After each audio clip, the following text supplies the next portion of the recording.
All right, Coach, as we near the end of practice this week, what have you noticed about your group and their mindset heading into this playoff game here in Montreal? Just normal stuff, playoffs with a young team. Excitement. I think they're focused. I think they're locked in. Loved it. The elements changed. We got a chance to get that in our system. So I just think collectively it's been a great effort, and it doesn't stop. Preparation always continues, but we're looking forward to the test on Saturday. Going into Montreal, you've played playoff games here before, but what can you say about that crowd and what they can do to an offense or just in general? It's the same with any home field. They're going to wreak havoc for our offense when they're in the huddle and our punt team and that sort of thing. But we think we've done a decent job of preparing our people for those situations. Ultimately, we got to perform when it happens. So they've earned the right to play at home, and this is the way it's going to be for us the rest of the way. So this is the hand we're dealt. We're not running from it. We're embracing it. And like I said, we're just excited for Saturday. You're going to be talking to Mark Leggio after. What can you say about his consistency on that field goal team and what he's been able to bring to this team throughout the season? I think the biggest thing I've been impressed with Mark is, he had that hot streak early, then it got cold in a hurry. And it's always about your response to adversity. And that can be a lonely spot sometimes, and you kind of got to dig your own way out because it's a specialized position for a reason. So it's kind of him, the holder and the snapper, and so I think he's battled back and done a fantastic job for us. So that's what I've been most impressed with, and but right now nobody's made any kicks in the playoffs. We're looking for that model of consistency moving forward. Thanks, man. Yeah. Coach, what can you draw from last week's game? You're going back, playing the same team in the same environment. What can you draw from that, going back there within a week? Well, I think, first of all, it's likely to be a battle. It could come down to the last possession, those type of things. You're also able to gather some information along the journey, the same way they were able to gather information. So each game presents its own set of challenges. And so, I'll look forward to us making, quicker, in-game adjustments, those type of things. But other than that, you just got to go with your game plan, make your adjustments, and make more plays than the other team and try to come up with another point. We'll ask a general question because I know you won't deal with specifics, but what's going to be the key for your club going on the road and trying to succeed away from Tim Hortons, ultimately to get back here in 3 weeks? Right. Yeah, I don't think it really changes. Outside the fine fixtures and details within it, we're going to have to take care of the football, and we're going to have to find a way to take the ball away. There's no secret in that. We try to do that every week. We know that was instrumental in us turning our season around, and it'll be no different heading into this week. With that being said, we're going to have to make our plays. Everybody. We always talk about you don't know how many opportunities you're going to get to have to make a play.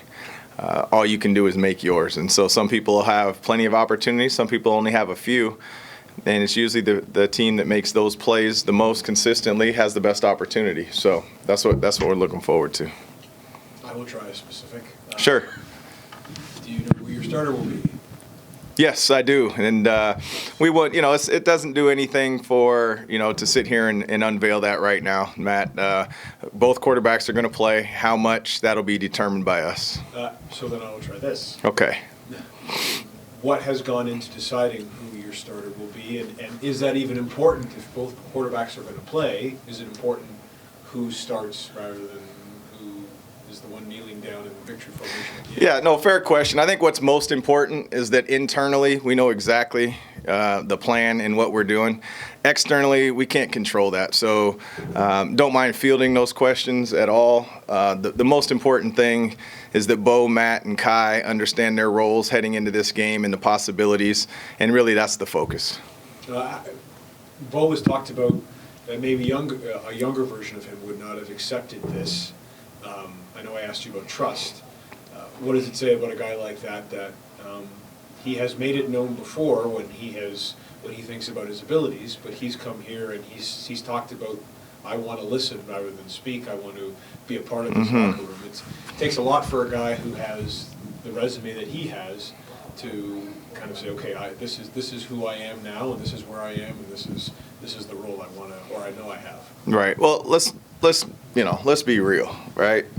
Matt Schultz doesn't love being a backup either, right? And but he's going to be the consummate teammate. He understood what it is, but he came in to compete his tail off in camp, and when things changed around, when he was healthy, he wanted to be back in there.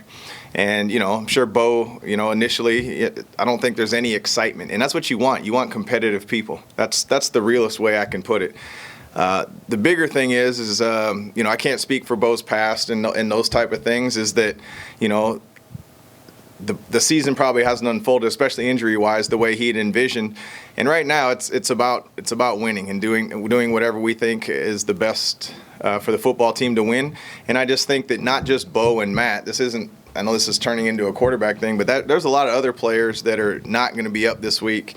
Other people that are switching positions, that are willing to take whatever role it is to help us win on Saturday. And on that vein, a player like Jaguar, who hasn't, who's had injuries and whatnot this Yeah. year, has he sort of embodied that sort of mentality as well, that it's not been the season he wants, but it is what it is, and we make do and we move forward? Yeah, like everybody that's suited up. So for Jaguar, he'd be the better one to ask, honestly, right? This is what I know, that Jaguar's resume is fantastic. His track record is, I know you guys like to say how many Grey Cups he's been to, but he's produced. And so the way I like to look at it is, I don't really look at what's happened up to this point. What we're looking forward to is Saturday. And what are you going to bring to the table Saturday? Not just Jaguar, but everybody that suits up, because really you're representing everybody who would like to play in the game. So when it comes to Jaguar, again, that's specific. You'd have to ask him. I'm just looking forward to him turning it up and helping us win Saturday.